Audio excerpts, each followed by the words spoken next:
जनसुराज के संयोजक प्रशांत किशोर ने अपनी पार्टी को वोट कटवा कहे जाने पर तीखी प्रतिक्रिया दी है। प्रशांत किशोर ने कहा है कि उनकी पार्टी वोट कटवा जरूर है, लेकिन ऐसी वोट कटवा है जो कि पार्टियों का वोट काटकर उन्हें समाप्त कर देगी।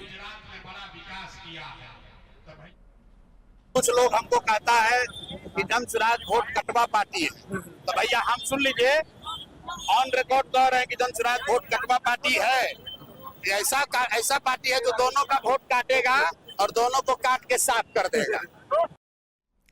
वहीं प्रशांत किशोर के इस बयान पर राजनीतिक बयानबाजी भी तेज हो चुकी है। एक कहावत है, बचनम किम दरिद्रता, यही कर रहे हैं जनसुराज के नेता प्रशांत किशोर। बिहार में न तो जनसुराज पार्टी का कोई अस्तित्व है और न ही प्रशांत किशोर का कोई वजूद। बस मीडिया में बने रहने के लिए जहर उगलते रहते हैं। कौन किस पार्टी को समाप्त करेगा यह तो विधानसभा के चुनाव में पता चलेगा।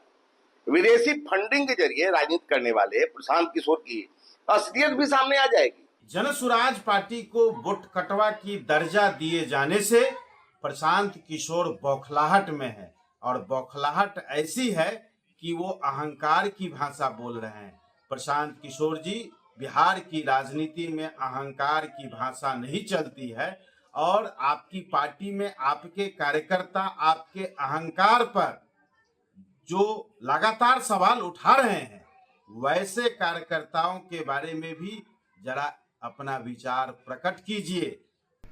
देखिए, पहले दिन से जो बात हम लोग कहते आ रहे हैं कि प्रशांत किशोर जी वोट कटवा हैं, आज उन्होंने खुद स्वीकार कर लिया कि वो वोट कटवा हैं, वोट बंटवा है। अब बस ये बताना बाकी रह गया है कि किसके इशारे पर वोट काटने और वोट बांटने वो यहाँ आए हैं। बस इतना उनको बताना रह गया है। बाकी हम ईश्वर से प्रार्थना करेंगे कि चुनाव के बाद उनका मानसिक स्वास्थ्य ठीक है। भारतीय जनता पार्टी के प्रदेश अध्यक्ष दिलीप जायसवाल ने स्वयं स्वीकार किया है कि हाँ, प्रशांत किशोर पांडे हमारे बी टीम हैं। उन्होंने बार बार स्वीकार किया है और आपने कभी इनकार नहीं किया। इसी से स्पष्ट होता है कि आप भारतीय जनता पार्टी की स्क्रिप्ट के अनुसार पूरी राजनीति का पृष्ठभूमि तैयार कर रहे हैं। भारतीय जनता पार्टी आपको अपनी बी टीम के रूप में इस्तेमाल कर रही है। और इस बीच एक बड़ी खबर, न्यूज़ 18 पर पटना मेट्रो की पहली झलक देखने को मिली है। गुजरात से पहुंचा पटना मेट्रो का रैक। आपको बता दें, एल्स्टॉम कंपनी निर्माण कर रही है। कोच को विशेष ट्रेलर से पटना लाया गया है और ये पहली झलक न्यूज़ 18 बिहार झारखंड के पास है। तस्वीरों में आप ये देख सकते हैं, ये सुपर एक्सक्लूसिव तस्वीरें। सबसे पहले ये तस्वीर न्यूज़ 18 बिहार झारखंड आपको दिखा रहा है, और अब आप देख सकते हैं कि विकास की रफ्तार बिहार की कितनी तेज हो चली है। ज्यादा जानकारी देंगे न्यूज़ 18 संवाददाता रवि एस नारायण हमारे साथ जुड़ रहे हैं। रवि, मेट्रो की पहली झलक न्यूज़ 18 बिहार झारखंड दिखा रहा है, एक बार पूरी जानकारी दीजिए। जी बिल्कुल, सबसे पहली जो तस्वीर है वो न्यूज़ 18 के पास ये आई है, और जो मेट्रो जिसका सालों से इंतजार था पटना वासियों को, और ये बिहार के लिए एक बड़ा तोहफा होने जा रहा है। और कोशिश ये की जा रही है कि 15 अगस्त से जो पहले ऐलान किया गया है कि 15 अगस्त की इसकी पहली जो शुरुआत है वो हो जाए, और इसके लिए जो रैक है वो यहाँ पे पहुंच गया है। और आपको बता दें कि ये जो गुजरात के शामली है वहां से ये रैक तैयार हुआ है, और वहीं पे जो मेट्रो कोच का निर्माण करने वाली जो बड़ी कंपनी है उसे ही ये ठेका दिया गया था। तो वहां से गुजरात के शामली से ये कोच जो है वो विशेष ट्रेलर के जरिए जो है सड़क मार्ग से होता हुआ पटना पहुंचा है, और यहाँ पे बाईपास के पास उतारा गया है। अब यहाँ पे उसकी जांच होगी, उसकी ट्रायल की प्रक्रिया शुरू होगी, क्योंकि पटना में जो मेट्रो रेल बन रहा है बताया जा रहा है कि अत्याधुनिक सुविधाएं जो हैं वो उसमें रखेंगी। तो तमाम चीजों की यहाँ पे उसकी जांच की जाएगी, ट्रायल किया जाएगा, और उसके बाद यहाँ से मलाही पकड़ी से लेकर के ISBT जो बस स्टैंड है बैरिया में, वहां तक पहली शुरुआत है। तो माना जा सकता है कि जो 15 अगस्त को जो है वो बिहार वासियों को ये बड़ा तोहफा मिलेगा, और इसकी जो पहली झलक जो है वो लोगों के सामने है। जी बिल्कुल रवि, तो ये जो तस्वीरें हैं वो ये दिखा रही हैं कि अब कुछ ही दिनों के बाद मेट्रो जो है वो शुरू हो जाएगा पटना वासियों के लिए।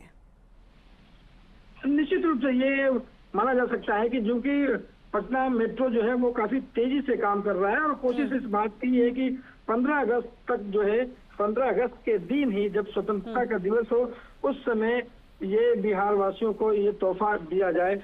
और जो मलाई पटरी से लेकर के तमाम जो रेल पटरियां हैं वो, ठीक है, जो अंडरग्राउंड जो है सब कुछ बन करके तैयार है। बस आज कोच पहुंच गया है और माना जा सकता है कि समय से ये शुरुआत हो जाएगी। बहुत धन्यवाद तमाम जानकारियों के लिए रवि। पटना में 4 जुलाई की रात high profile Gopal Khemka murder case में शूटर उमेश यादव और मास्टरमाइंड अशोक साव को 5 दिन की रिमांड में भेजा गया है और इस दौरान पूछताछ के लिए पटना पुलिस की टीम ने 200 सवालों की लंबी चौड़ी लिस्ट तैयार की है। बताया जा रहा है कि बेऊर जेल से पुलिस दोनों को किसी अज्ञात जगह पर ले गई है और सूत्रों के हवाले से जो खबर मिल रही है उसमें पुलिस ने शूटर उमेश यादव से कई सवाल पूछे हैं, जिसका जवाब भी उमेश यादव ने दिया है।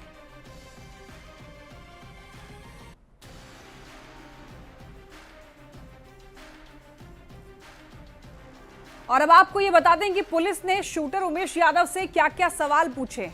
सूत्रों के अनुसार देखिए, जो जानकारी हमें मिल रही है उसके अनुसार देखिए, शूटर से पुलिस के जो सवाल हैं, पुलिस पूछती है तुम अशोक साहब को कब से जानते हो, ये सवाल पुलिस करती है शूटर से, शूटर उमेश से, और इसका फिर जवाब दिया जाता है उमेश यादव की तरफ से। उनका कहना है कि करीब 1.5 साल से वो जानते हैं।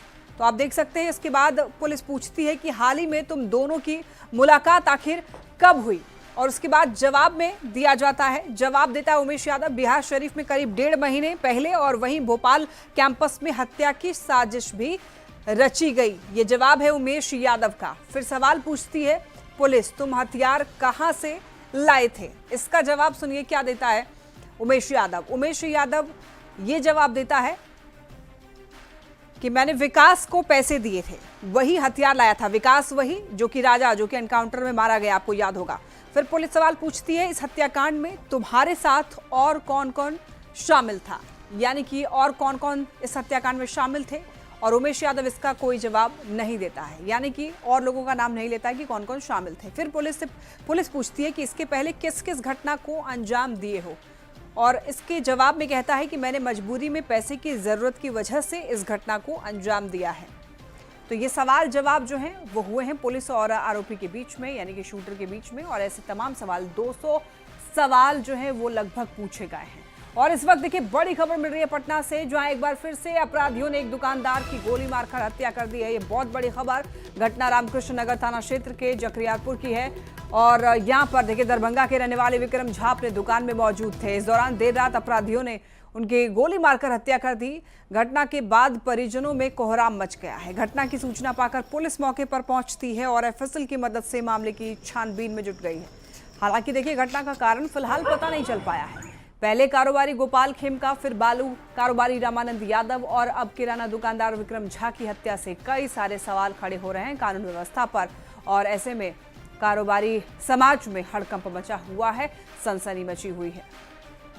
घटनास्थल को देख के प्रतीत होता है कि लूटपाट की ऐसी बात नहीं है। ये व्यक्ति यहाँ पे अपना किराना का दुकान चलाते थे, तो एक व्यक्ति ने आके ने गोली मारी है। आसपास के लोगों के द्वारा बताया जा रहा है कि एक व्यक्ति बाइक पर आया था। स्टोर को देखने से ऐसा प्रतीत होता है कि वहाँ से किसी प्रकार की लूटपाट नहीं हुई है।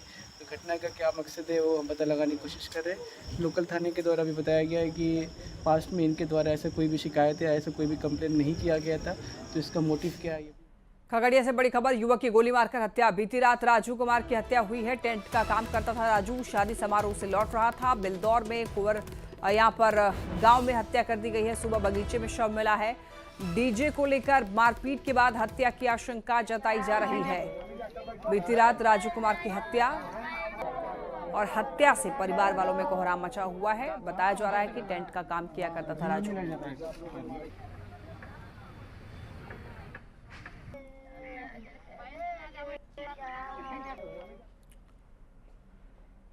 और इसी के साथ इस बुलेटिन में इतना ही। तमाम खबरों के लिए आप देखते रहिए न्यूज़ 18 बिहार झारखंड।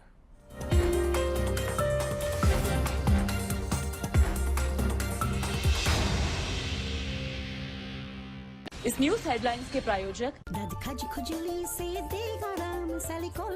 हर घर में परिचित सैलिकॉल।